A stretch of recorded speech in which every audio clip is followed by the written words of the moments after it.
দেখলাম এ তো মনে হচ্ছে জাল টাকা।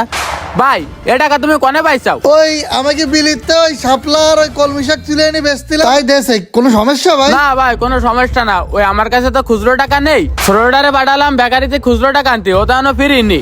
ও ভাই তাহলে যদি আসতে দেরি হয় তাহলে আমি ওই পাশের দোকানতে ভাইন টোকেন নিয়ে আসি। জীবনে শুনেছি এক দোকানতে মাল নিলে আর এক দোকানদার টাকা ভাঙটি করে দেয়। তুই কিছু খাবি আনতে, খালি খা হেনে বয়, আমি বিষয়টা দেখতেছি। না ভাই আমি কিছু খাবো না ভাই, আমার আবার বিদ্যুৎ বিল দেওয়ার সময় চলে আরে এসেছে। তোর কাছে কি টাকা চাইছি নাই, এনে ধর বিস্কুট খা। না টাকা তো বিষয় না, কিরম একটা লাগে ছেলেমেলে জিনিস না, এখনকার খবর বয়স আছে। পানির বোতলটা, আরে আমার ওই ছোটটার কাজ দিয়েছি, পানির বোতল দিয়েছ নে ভাই গো, পানি যদি খাচ্ছাস তাহলে যাক পানির বোতল একটু কষ্ট করে আইনে খা। আচ্ছা ভাই কতক্ষণ যে লাগবেন তা কবে কিটা হয়েছে আমরা তো খোঁজ নেই। আসসালামু আলাইকুম স্যার। স্যার কোন জায়গায় আছেন আপনি? এতদিন আপনারা যারা খুঁজে বেড়াচ্ছিলেন সে তো আমার দোকানে। হ্যাঁ হ্যাঁ ওই জাল টাকা নিয়ে এসেছে।